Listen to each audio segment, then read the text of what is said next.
婚，你就是个丧门星，克死你娘！可你爹没有儿子，家里能留你到现在，已是仁至义尽，你别不知好歹。哎，阿慈，我们都是为你好，你被夫家退婚，现在名声都毁了，能有人要你，你应该感恩。死丫头，跟你说是通知你，不是征求你的意见，你要是再不听话，我打死你！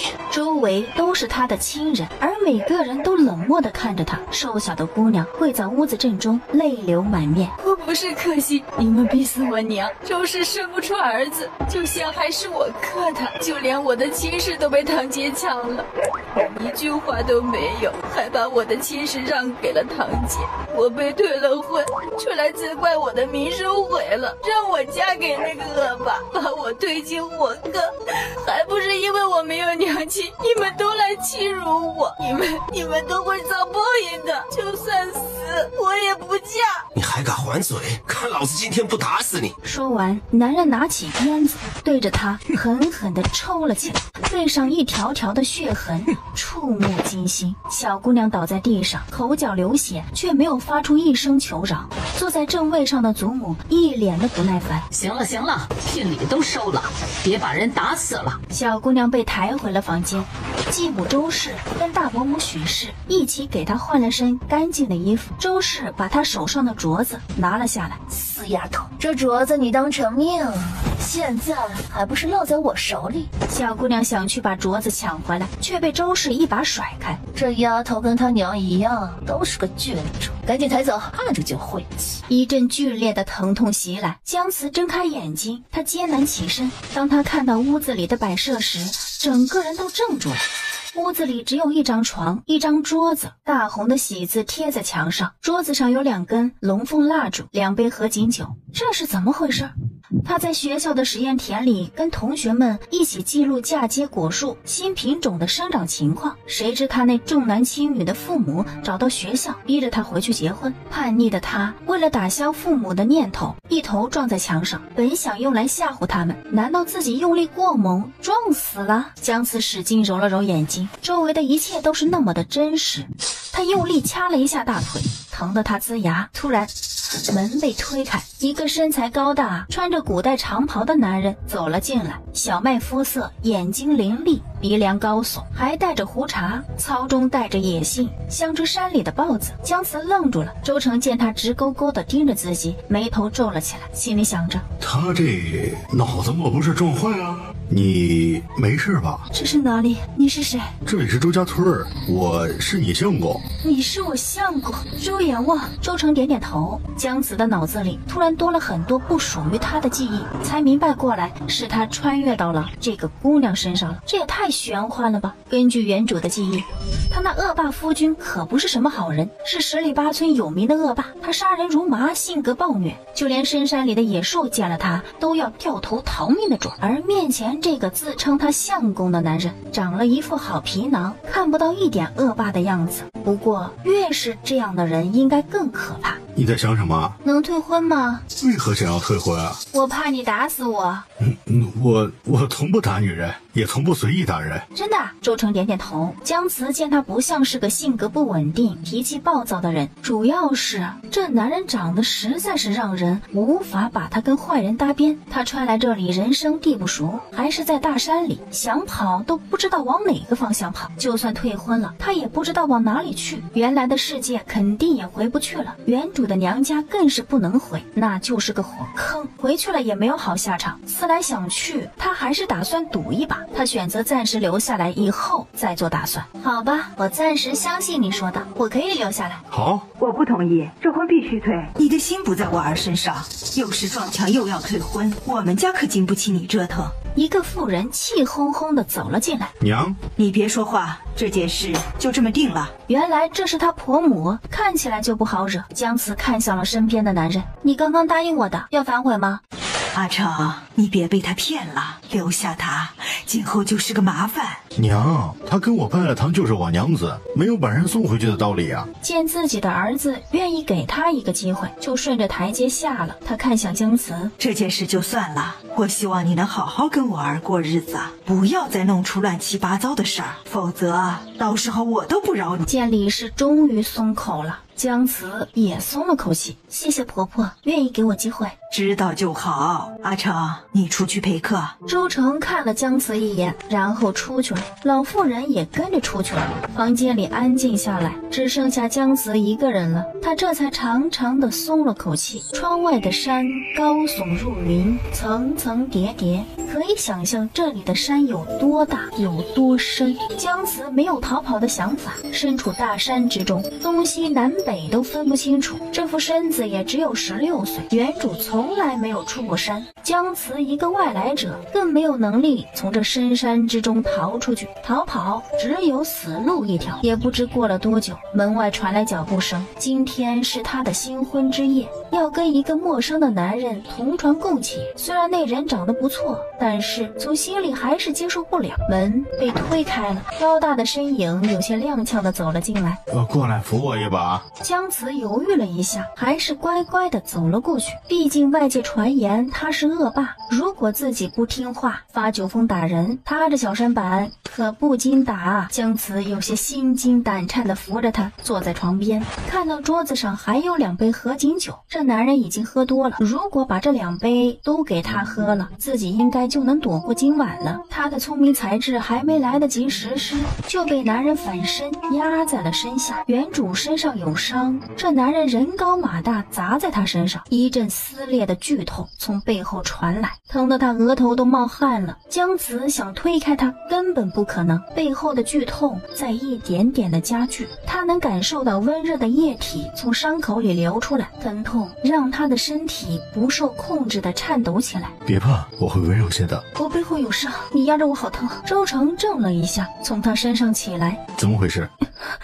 是我爹打的。给我看看。他转过身，背对着周成，他的后背已经被鲜红的血浸透了。周成的眉头紧紧地皱了起来，他甚至有些愤怒，多大的仇恨，对自己的孩子下这么重的手。你把衣服脱下来，我给你上药吧。姜慈也顾不得羞涩，背对着周成脱了衣服，露出了后背。周成拿来创伤药，看到那娇嫩的背后几乎布满大大小小旧伤新伤，还有好几道新鲜的伤口都裂开了，再往外渗血，不敢想象这有多疼。会有点疼的，你忍着点儿。他把药粉撒在那些伤口上。这个创伤药很好，只要2-3天伤口就能愈合。你是做了什么大逆不道的事了？你爹要这样对你？我都习惯了，只要他们不高兴，我就是他们的出气筒。周成听了脸色变得很难看。今后我不会让你再受委屈。姜慈一怔，从小到大从来没有人跟他说过这么温暖的。爷爷奶奶虽然把他养大，但他们的心里还是向着孙子的。爹妈就更不用提了，他们更不会把心思放在他身上。是不是很疼？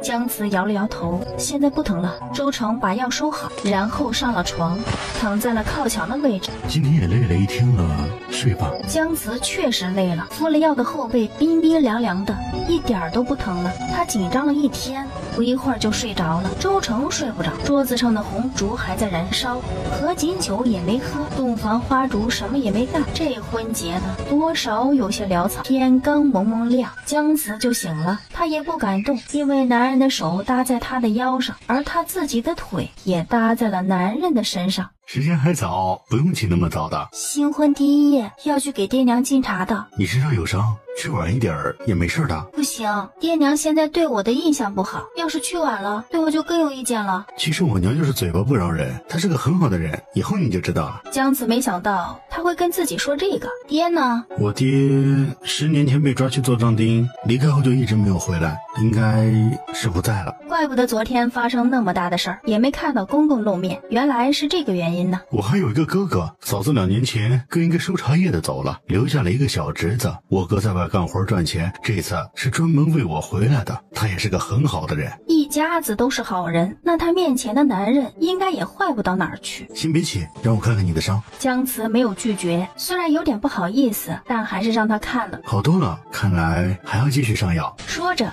下了床。这男人真细心啊！姜慈不由得在心里感叹，他那不好的名声到底是怎么传出去的？见他好说话，姜慈问出了自己的疑问。外头传言你是恶霸，你知道吗？你是因为那些传言才想不开去撞墙的吗？周成继续给他上药。这样说也没错。你真的杀过人啊？为什么？当年我爹被装到壮丁之后，家里就只剩下了我哥还有我娘3个人相依为命。那个时候我也才10多岁，我哥比我大2岁，那些不怀好意的贼人就盯上了我娘，经常有人来家里骚扰她。我娘其实也算是一个坚强的人，但是也没有办法逃离骚扰，甚至有人夜里翻墙进去敲门，我们每天都不敢睡觉，我娘也是整日里哭。这样的日子过了2年，那时候我14岁，在一个月黑风高的晚上，我把一个想占我娘便宜的人给捅死了，我还把他的头给剃了下来。从那以后就再也没有人来我家了，恶霸周阎王的名声就是从那时候传出去的。姜慈听出了周成的无奈，也能感受到他们当年的无助，他能理解这都是被逼的。他对周成开始有了好感。周成给他上完了药，姜慈换上了一件原主带过来的旧衣服，上面补丁烙补丁，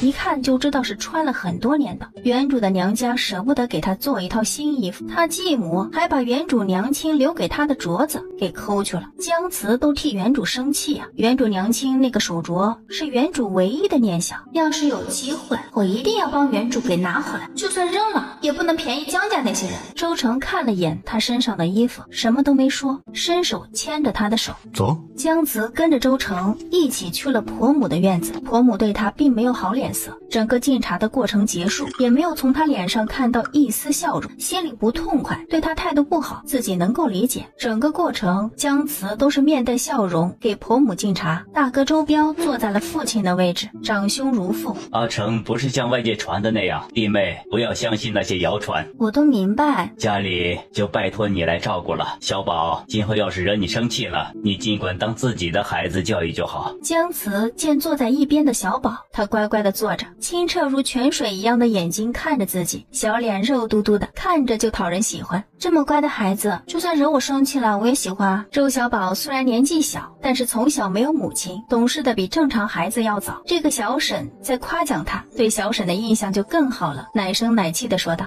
小宝很乖的，不会惹小婶婶生气的。小宝真乖，来婶婶跟前。小宝高兴的咧着嘴跑到姜慈跟前，周彪心里高兴，咧着嘴笑。李氏虽然没有笑容，但是从他那已经柔和下来的眼神看得出他也是满意的。周成被母亲叫了过去。你娘子新婚第1天穿成这样会被人说闲话的。他娘家没有陪嫁，没有新衣，真是不像话。这做长辈的也真是一点脸面也不要了。咱们可是给了一张狼皮做的聘礼，一件衣服都舍不得。说完从身上掏出一个钱袋子，你带他去镇上的裁缝铺子里买2身衣服，让他们娘家人知道我们对这孩子的重视，后日回门要穿得体体面面的，不至于回娘家还要看他们脸色。娘，我知道了。周成伸手接过，就算他娘不这么做，他也打算这么做的。娘，你不生气了？谁说我不生气的？我这口气一时半会可消不了。不要说我给的，你带着他去买，想必他都没出过山。我都听您的。娘，我还有个事儿要跟您说一下。什么事？周成把姜慈身上的伤说了一遍。后背还有好几道伤口都裂开了，需要静养一段时间，恐怕做不了活了，就只能辛苦娘一段时间了。这孩子能长这么大真是不容易，这是受了多少罪呀！家里的活我能干完，就让他养着吧。你以后要好好待他，这孩子太可怜了，自己的闺女是怎么下得去手的？回到房间，周成就把母亲给的钱拿给了姜慈。这是什么呀？是我娘给的，她见你身上的衣服太旧了，叫我带你去镇子上买2身衣服呢。姜慈有些受宠若惊，早上婆母对他可没有好脸色，就连笑容都没有给他一个，却知道他没有衣服穿，给钱让他买衣服。他们家的条件比一般的人家要好一些。周成照顾家里，以进山打猎为生，想要赚到钱，就要进深山老林才能打到大型的野兽。周成每次进去都是冒了极大的生命危险，一般人不是吃不上饭了，是绝对不会进入深山的。所以周成打猎的钱都是卖命钱，还有一部分是大哥周彪在山外给人干活挣钱，赚的每一分钱也都是辛苦钱，来维持一家人的生活。他可不好意思用这些钱给自己买衣服，我这衣服还能穿，你把钱拿回去还给婆婆。就算我娘不这样做，我也要这样做的。你娘家不能给你的，我都会给你。再说了，回门的时候你总不能还穿着这身旧衣服回去吧？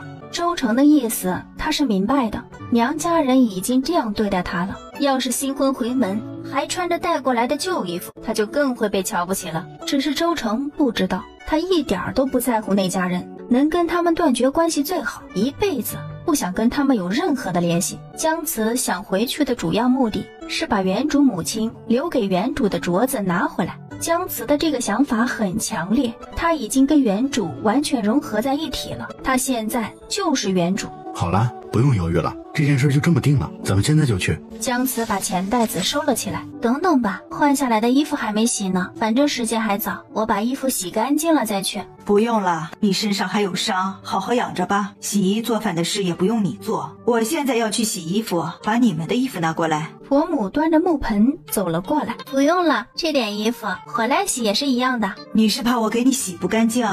不是的。不是就去把衣服拿出来，我不喜欢磨磨唧唧的。周成已经从房间里出来了，他手上拿着他们昨天换下来的衣服，递给了母亲。李氏接过衣服，转身就走，还没走出2步，又回过头来。路上小心，早点回来。说完，转身就走。姜慈觉得这老太太还挺可爱的，用着最凶的语气，说着最温暖的话。他就是嘴。我明白，伯母是个好人，你不用跟我解释。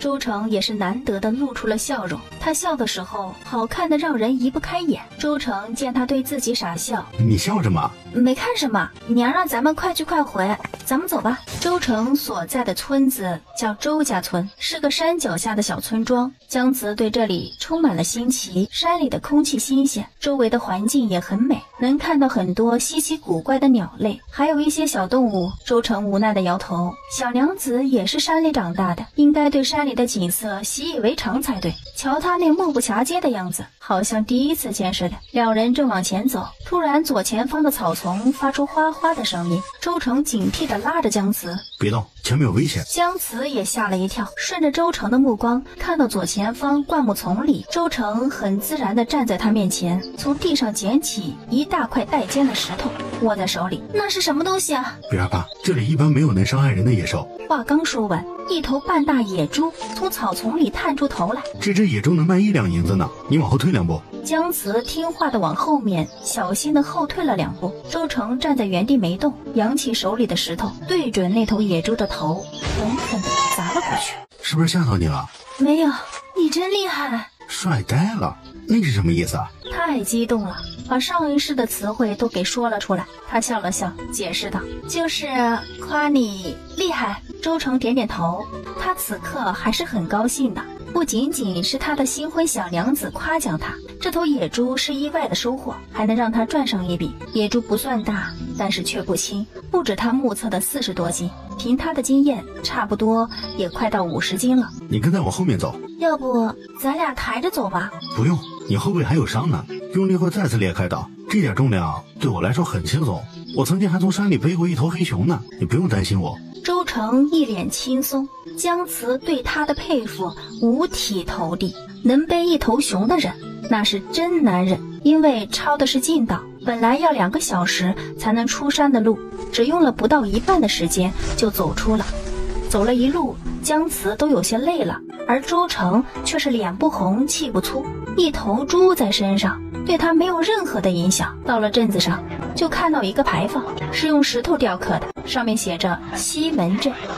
镇子上有不少人，住在山里或者周围的人需要补充物品，都要来这个镇子，所以是比较热闹的。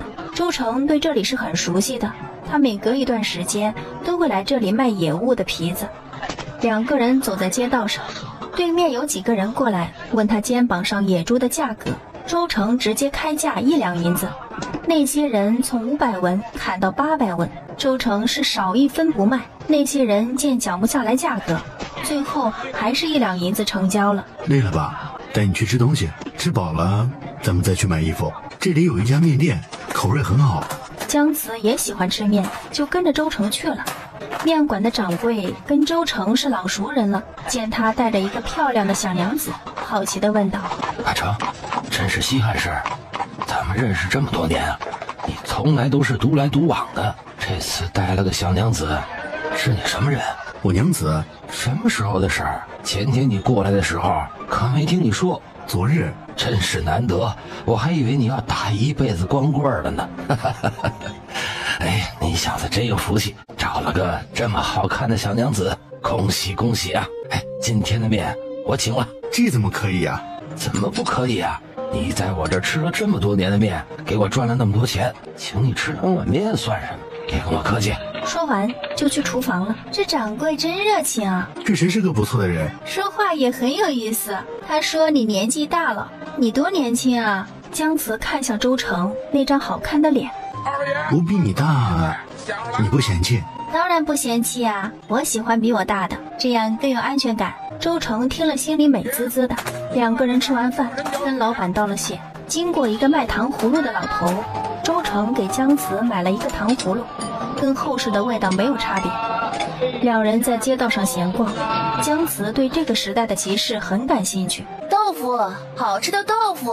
哎，客官，买豆腐吗？这声音听着耳熟。姜慈看向不远处那吆喝的人，那不是原主堂姐姜明慧吗？这嫁过来也没多少天，还有着身孕，这就出来卖豆腐了。看来婆家人对她也不怎么样呢。怎么了？我大伯家的堂姐姜明慧，看到她真是晦气。不喜欢就直接走过去，不用跟他打招呼。今天逢大吉，客流量特别大。姜明慧手扶着腰，站在豆腐摊位前，有气无力地吆喝着。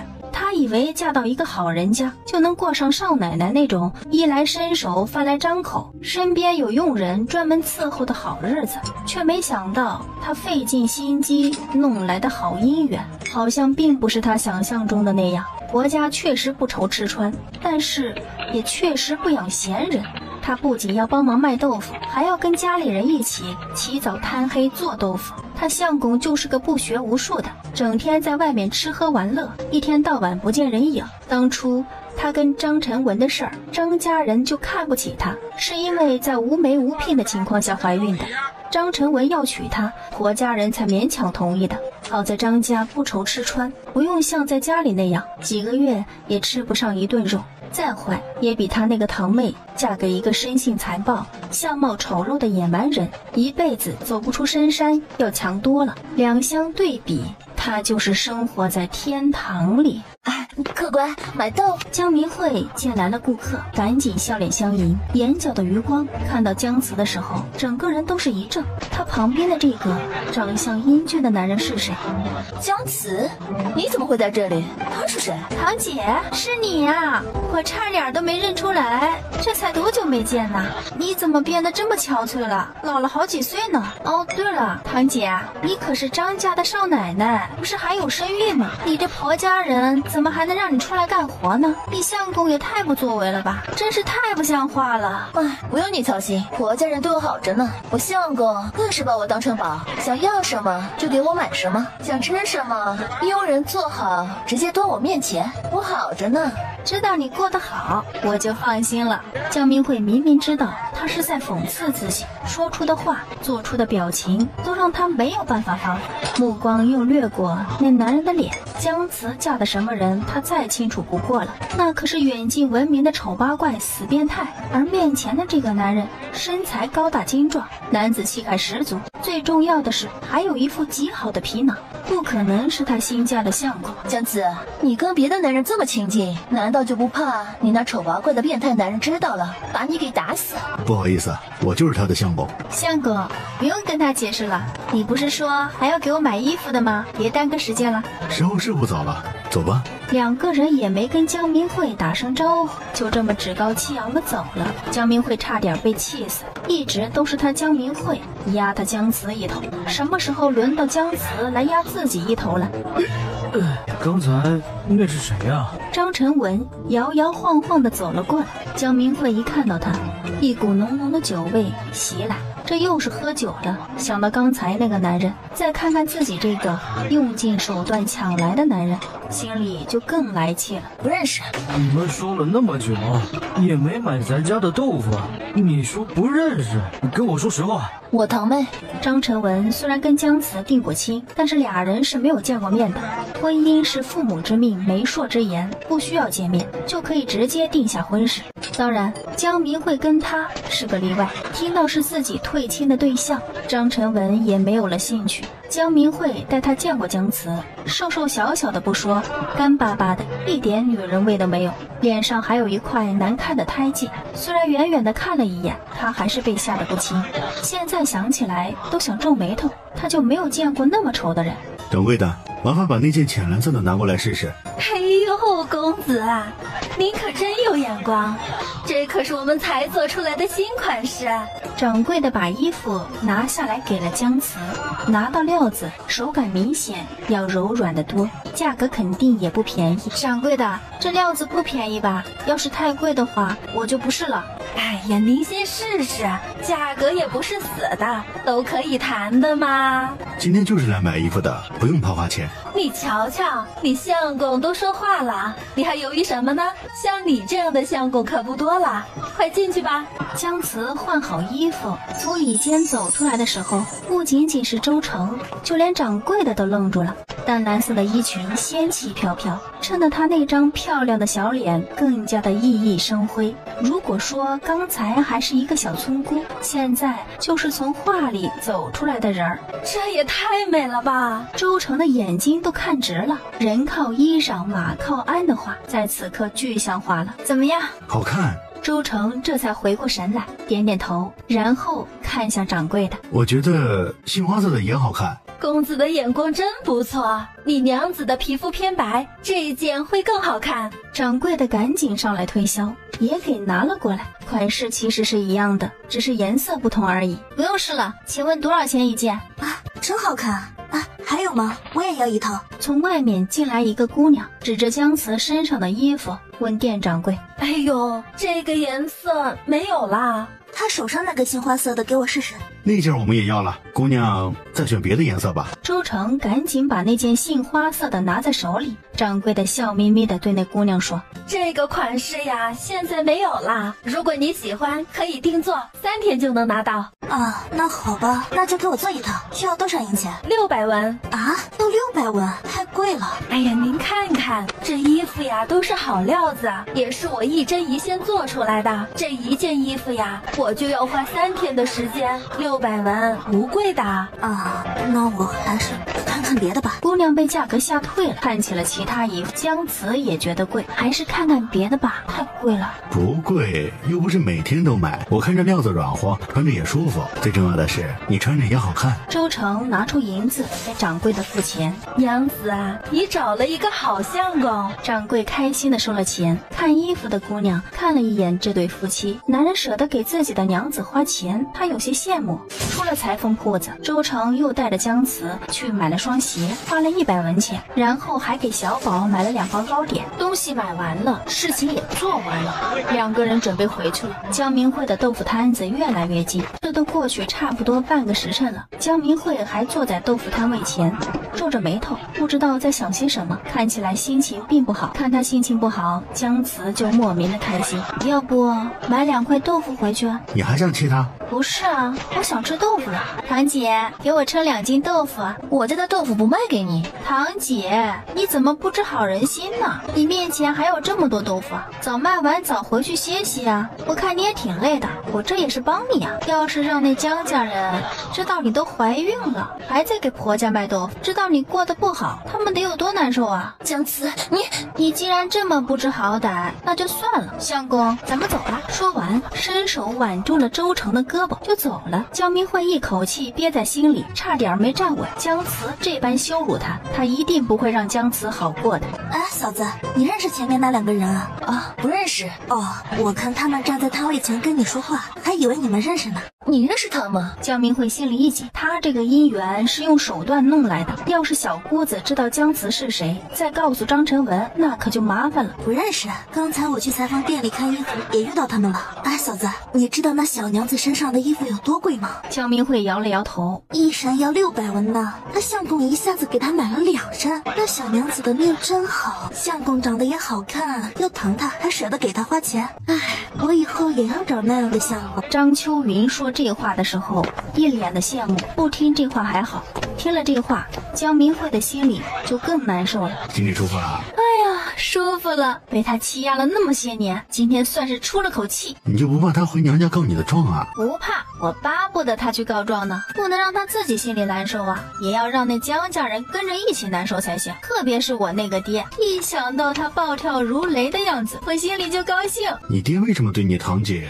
比对你还好啊？你不是他亲生呢？因为我爹没有儿子，我母亲因为生我时伤了身子，不能生了，我爹就把我娘给休了。我娘受不了打击，上吊自杀，我爹马上就把继母领回家了。继母倒是能生，这么多年一连生了6个，全部都是闺女，死了5个，活下来1个。继母把所有的气都撒在我身上，说我命硬是灾星，克死母亲，又克死他的孩子。我父亲、祖父母都相信继母说的话，他去算命也说他命中无子，大伯家有儿子，还有1个女儿。我祖父祖母也偏心我大伯一家，我爹觉得没有儿子就没有了依靠，他把大伯家的儿子当成自己的儿子，就连大伯家的堂姐也当成是他自己的闺女，讨好我大伯一家。你继母的孩子，你爹也这样对待吗？有我继母在，他的日子当然很好啊，他跟我爹一样，很会巴结我大伯一家，他在家里过得不错的。等我这趟回去，把我娘给我的镯子拿回来，这辈子不会再跟他们有任何的联系。李氏出门看了几趟，儿子还没有回来。周彪扛着锄头进了家门，李氏对周彪说道：阿琛他们去了大半天了，怎么还没回来？我这心里不踏实，你出去找找。不用担心，那些山里的野兽见了二弟都要回头，您还怕他出事啊？他不是带着你弟妹吗？那孩子身体还有伤，柔柔弱弱的，要是遇到什么事，你二弟还要顾着他，你还是去瞧瞧吧。周彪走到出山的那条小道上，远远的就看见二弟背着弟媳，2个人往这边走。看到人没事儿，他也没有上前，转身回到家里。李氏见他才出去就回来了，看他身后也没有人。你怎么回来了？我看到二弟了，他跟弟妹已经回来了。那就好，我去把饭热热。周成背着姜慈来到家门口，你把我放下来吧，被娘和大哥看到多不好意思啊。没事，他们不会笑话的。说着把他背进了院子。周小宝在院子里玩，看到二叔跟小婶婶回来了，高兴地跑了过来。二叔，婶婶怎么了？婶婶没事，是脚崴了。这个时候李氏也热好了饭，从灶房里走了出来。多大个人了，还能崴脚？怎么样了？我看看。本来就不是什么大事儿，周成在路边找了一些草药捣碎给我敷上了，现在一点感觉都没有。李氏还是不放心地检查了一下，已经不肿了，应该是没事了。下来试试，看看还疼不疼。他让周成把他放下来，慢慢地走了2步，惊喜地说：一点都不疼了。不疼就说明好了。李氏看了眼他身上的衣服，这衣服好看，很适合你。小婶婶，你身上的衣服真好看，像个仙女儿。你呀，这小嘴儿像抹了蜜似的。你看婶婶给你带了什么？是糕点。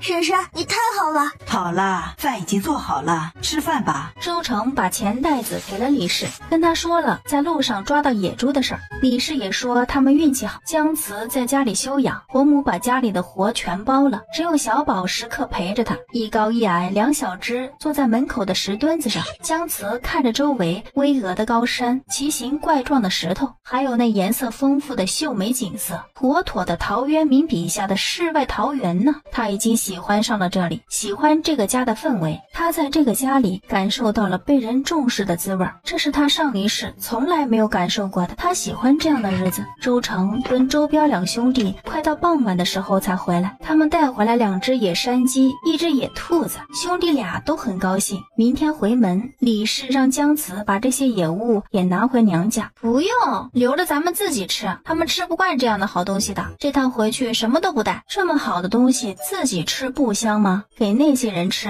浪费了好东西。那怎么可以？人也可畏。你们村子里的人看到你空着手回去，会说我们不懂事。要有的礼节都还是要有的。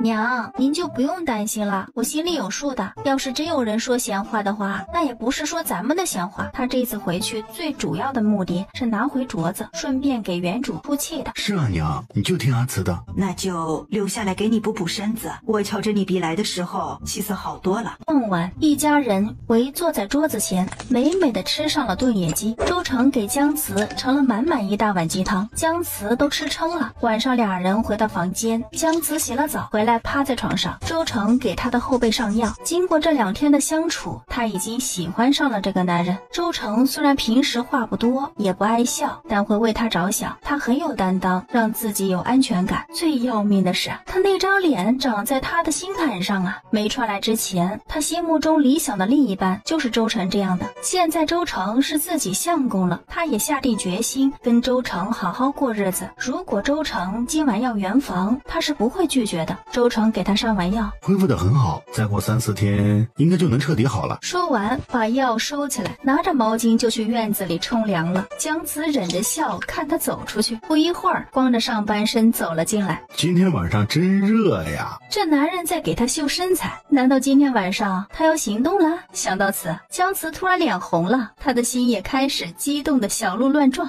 周成直挺挺地躺在靠墙的位置，2个人之间还空着1个人的距离。你睡了吗？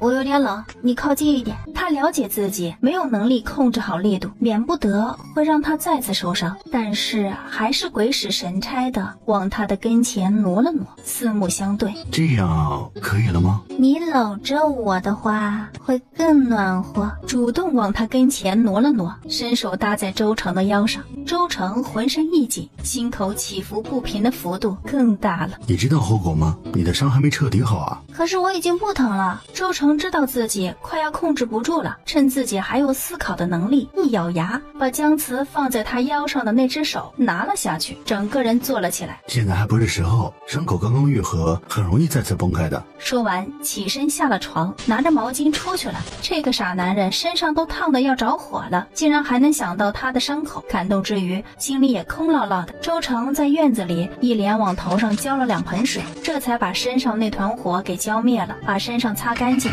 这才转身回了房间，爬上了床，在他身边躺下。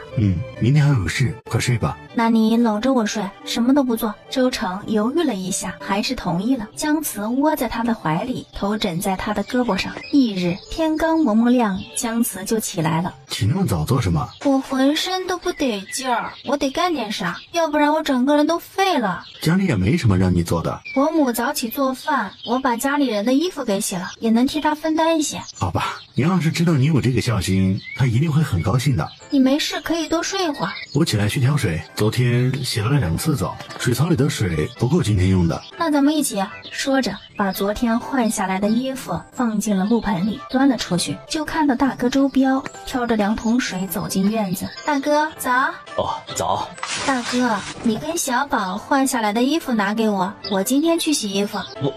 不用了。大哥没事的，今后我要跟娘一起分担家务的，拿出来吧。周彪挠了挠头，还是有些不好意思。周成从房间走了出来。哥，咱们都是一家人，你不用这么客气的。周彪只能说好，去房间里把昨天换下来的衣服拿了出来。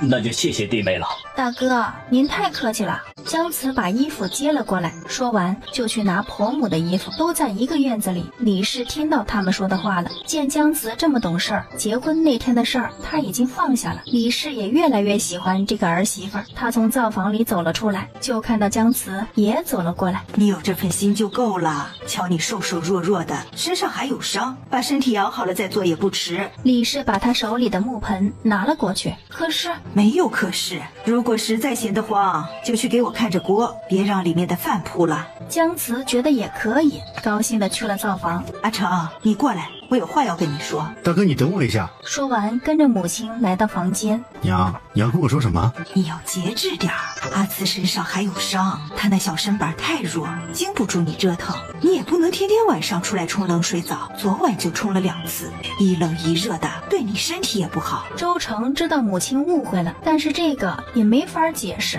母亲并不知道他们现在还没圆房。你们行完房要用枕头垫在你媳妇的后面，这样更容易受孕。听到这话，周成的脸也红了，硬着头皮说：我知道了。二弟，咱娘跟你说什么了？你的脸怎么红了？没说什么啊，那咱们快走吧，去后山看看，别耽误了你带弟妹回娘家。床上的周小宝也醒了。祖母，小宝，你醒啦，天还早着呢，再睡一会儿吧。祖母，我要起来去找婶婶。他的这个小孙子依赖姜慈，夜里睡觉的时候做梦，嘴巴里还喊着婶婶。婶婶，你今天做饭呀？一声稚嫩的小奶音从身后传来，姜慈回过身来，就看到周小宝满脸笑容地看着他。是呀，小宝怎么起这么早呀？祖母说是你在做饭，我就起来了。小宝还没吃过婶婶做的饭呢。李氏也来到灶房，看着俩人，脸上也露出了笑意。这孩子啊，夜里还喊小婶婶呢。这孩子依赖他，他知道，也许这孩子把对母亲的思念寄托在了他身上。小宝今年5岁，他母亲离开2年，3岁的孩子应该是记事的。姜慈摸了摸小宝的小脑袋，是不是夜里做梦梦到婶婶啦？我夜里做梦梦到你走了。小宝点点头。姜慈听了心里不是滋味，婶婶不会走的，婶婶还要等着小宝长大呢。小婶婶，你说的是真的吗？当然是真的呀，小婶婶从来不骗小孩子。没多久，周成2兄弟也回来了。今天运气不好，一只野物也没有抓到。没关系，家里不是还有一只野鸡野兔呢，还够吃2顿的。吃完了饭，姜慈跟周成2个人启程去了姜家。临行的时候，姜慈对李氏说，可能要在姜家待个几日，让他跟大哥不用担心他们，不会超过5日，他们就能回来。李氏点点头，让他们路上小心。小婶婶，你答应过我的，说要看着我长大的，你不能说话不算数，一定要回来。好，婶婶说话算话。姜慈摸摸他的小脸，然后跟着周成2个人走了。弟妹空着手回去，又要待那么久，也不知道要做什么。不管做什么，有你2弟在，那丫头吃不了亏。哎呀，阿慈，你回来了！一个中年女人高兴地跑了过来。这位婶子叫杨氏，原主娘亲没死之前的好友。原主娘亲死了之后，杨氏暗地里对原主照顾不少，没有她，原主或许早就饿死了。全村人都在议论你活不过3天，我这心里难受死了。没想到你还能回来。这时候又围过来2个妇人。你这丫头命还真大呀，都以为你活不过3天，全村没人不骂你爹的，把一个好好的闺女扔进火坑。婶子，你看我不是好好的吗？是啊，看到你好，我就放心了。对了，昨天你堂姐江明慧回来过，下午又急匆匆的走了。听说呀，她在婆家过得不好，嫁过去起早贪黑的做豆腐，那婆家人根本就看不起她。她相公也游手好闲的不挣钱，可能是心里难受，回娘家来诉诉苦吧。他娘还到处说他闺女过着衣来伸手饭来张口的少奶奶生活，原来都是吹牛。我就说嘛，怎么上午来了，下午就走了？原来是要回家干活呀。姜慈把闲话已经扯出来了，接下来把这件事儿要怎么传下去，就要看这些婶子的功力了。阿慈，这位公子是？婶儿，他是我相公。周成想上前跟他们打招呼，不仅是杨氏，还有其他那2位妇人。一听是姜慈的相公，条件反射的跟他拉开了安全距离。他们都知道周阎王的恶名，有这样的反应一点儿都不奇怪。婶子们别怕，你看我过得这么好，要是真如传言那般，我还回得来吗？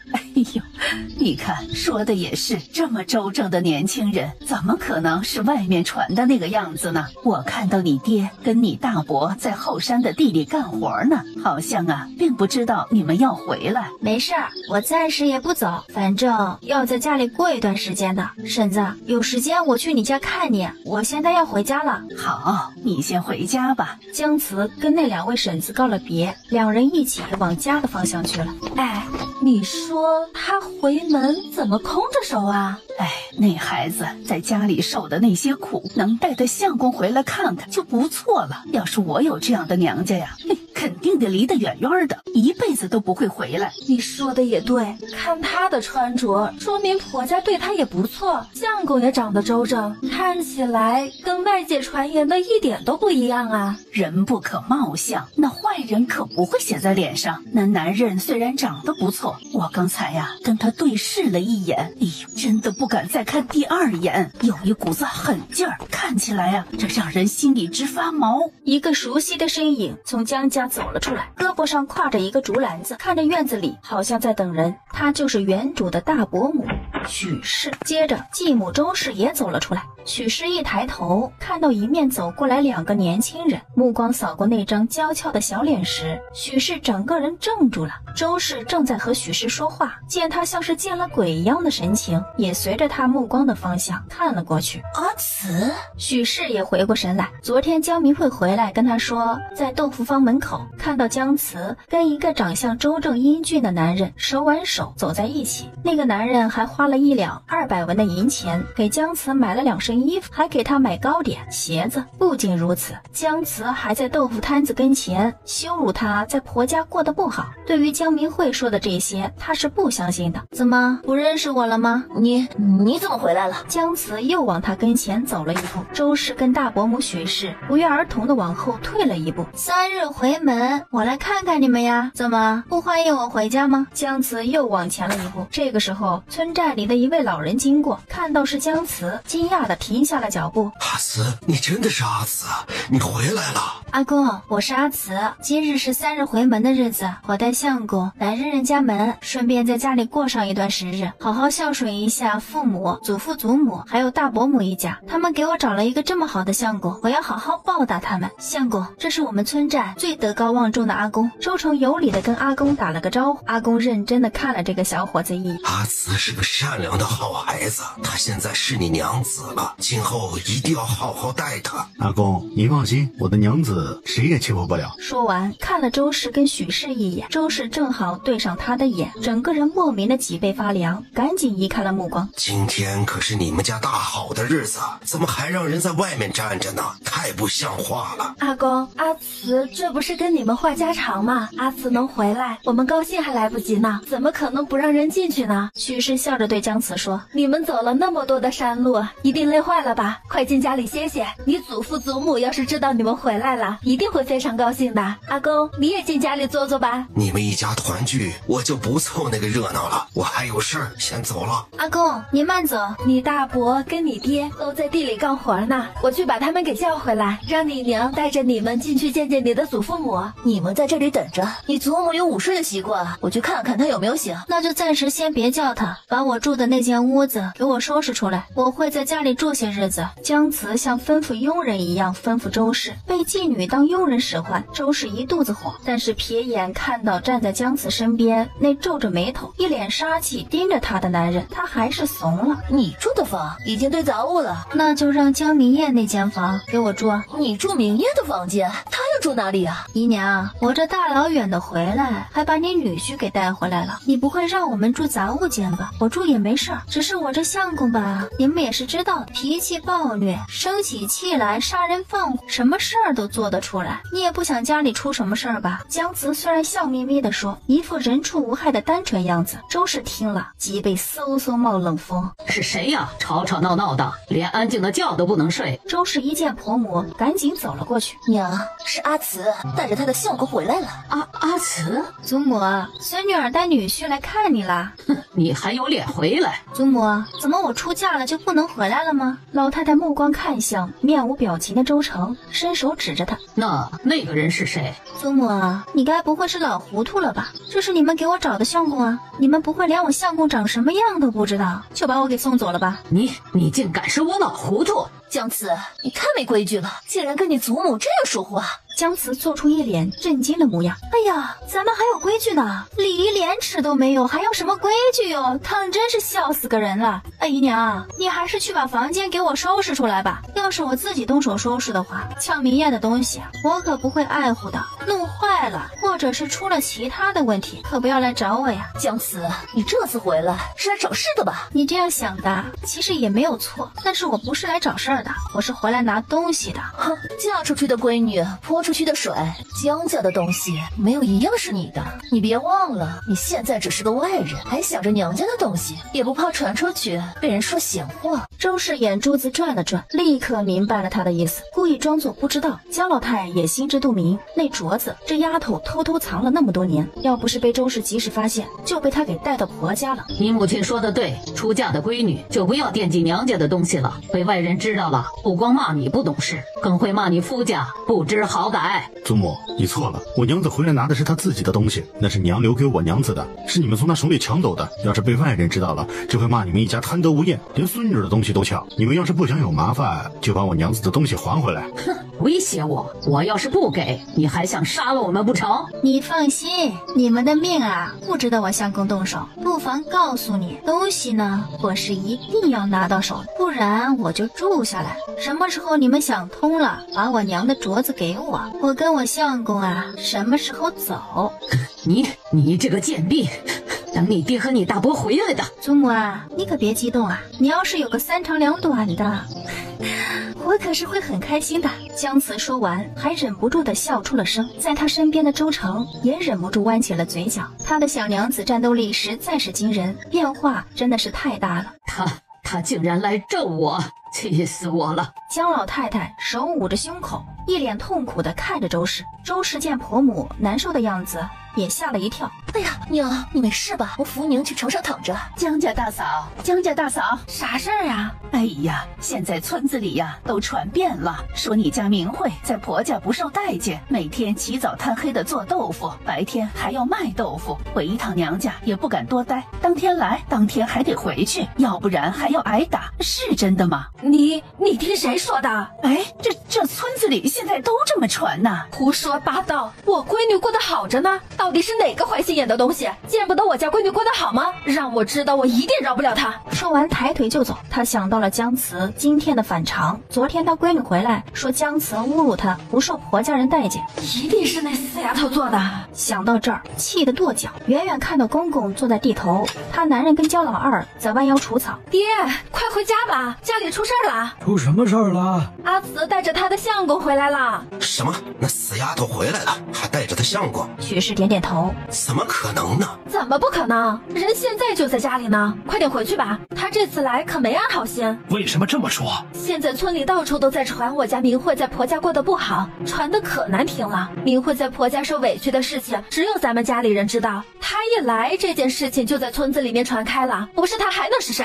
这个臭丫头竟然敢到处坏她姐姐的名声！嫂子，你放心，如果真的是她做的，我不会饶了她的。走，咱们回去。哎，二弟，你可别冲动，他相公可是个恶霸，杀过人的。那又怎么样？他现在是我的女婿，我不信他还能来杀了我。你呀，就是个冲动的性子。你哥说的对，不要太冲动，回去看看是个什么情况再做决定。我知道了，爹。几个人刚到院子门口，周氏哭丧着一张脸跑了过来。爹，你终于回来了呀！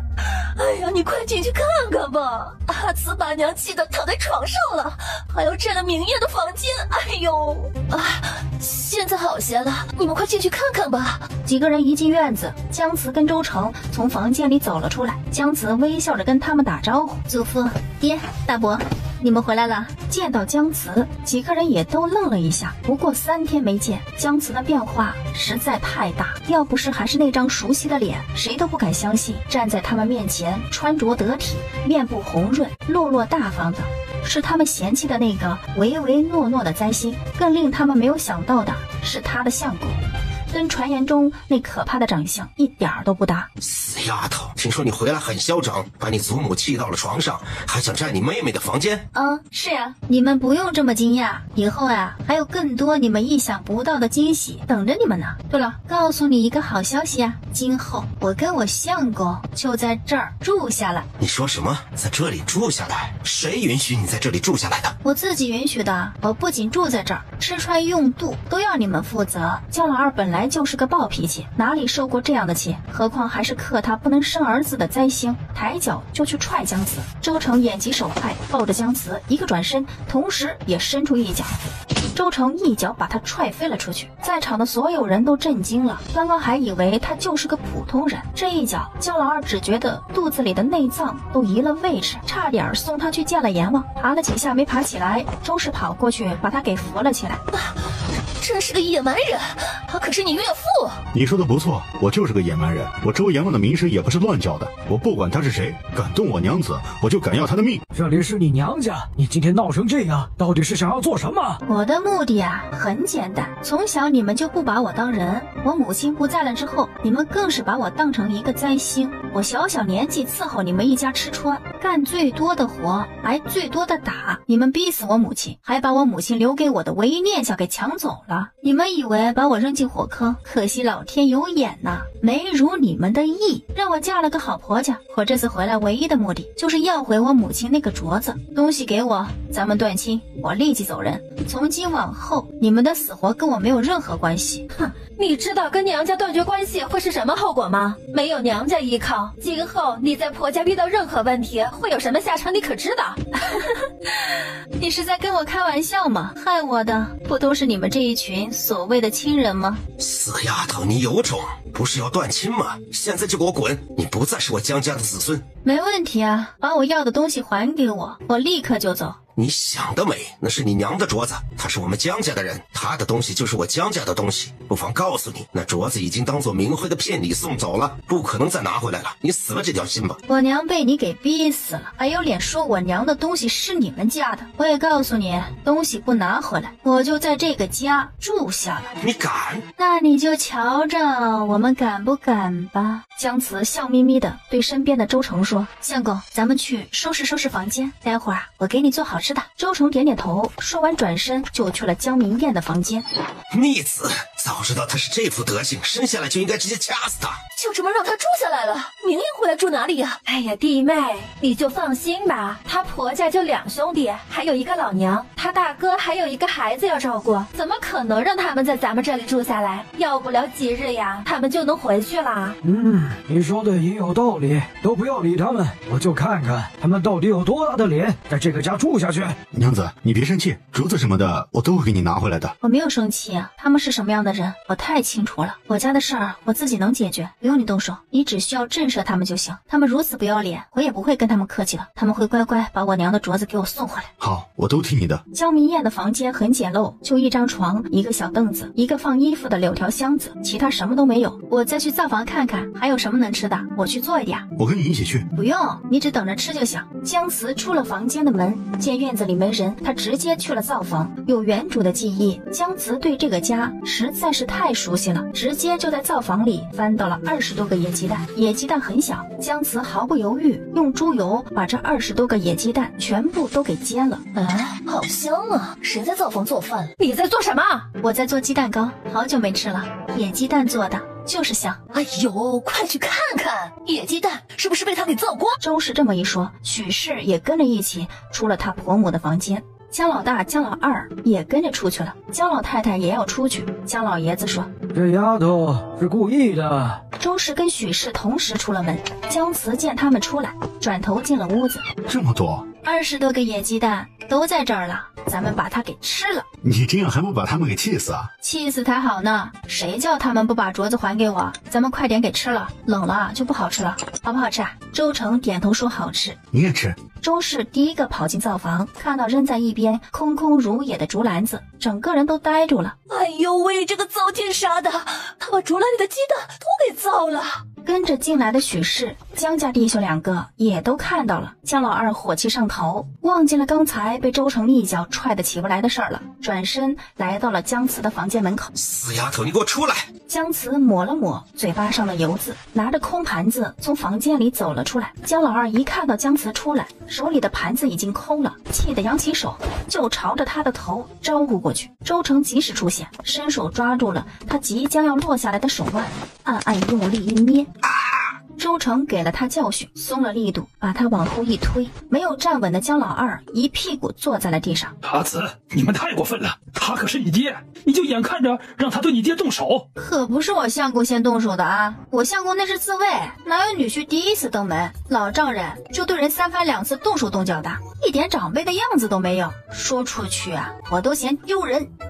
你，我不就是吃了你们几个野鸡蛋吗？一家子跑过来，至于吗？不是不给你吃，那篮子里的鸡蛋啊，是给你祖父祖母补身子的，你一下子都给吃光了。他们吃什么？他们吃什么，你们就不要来问我了。不过呢，我既然已经在这里住下了，你就要准备供我们吃喝。要是让我自己动手的话，那就不要怪我吃什么了。说完，把碟子放在周氏的手上，麻烦你给我洗干净了。你江慈，你不要太过分了。这个时候，门口有人经过，江慈故意大声说：“我到底哪里过分了？我们新婚3日回门，你们不招待也就算了，不过就是吃了你们几个野鸡蛋，你们全家都过来讨伐我，你们也是这样对待江明慧的吗？”你是故意的？是呀，我就是故意的，你能拿我怎么样？嫂子，咱们走，别跟他一般见识。哼，相公，你在家里待着，我出去转转。我跟你一起去。不用了，你跟我出去呢，别人见到你害怕，我自己出去找人聊聊今天的事儿，得让大家知道，咱们呀得先下手为强。好吧，那你去吧。江慈出了门，看到刚才经过他家门口的几个人，他不知道他们听到了多少，故意一副心事重重的样子，朝他们的方向走了过去。他们江家真不像话，3天回门不招待，也实在是过分了。那阿慈今后在婆家还能有地位吗？是啊，连表面功夫都不做了。阿慈那孩子太可怜了，摊上这么个人家。几人正在议论，见江慈从家里出来了，那一副可怜的样子，让人看了都心疼。阿慈，你这是要去哪儿啊？江慈抹了抹并不存在的眼泪，我出来走走，心里好受一些。发生什么事儿了？没事。阿慈，我们都知道你家的事儿，刚才我们也听到了一些，你跟我们说说，你心里啊也能好受些。婶子、大娘，你们听到了可不能说出去啊，要不然他们就更不待见我了。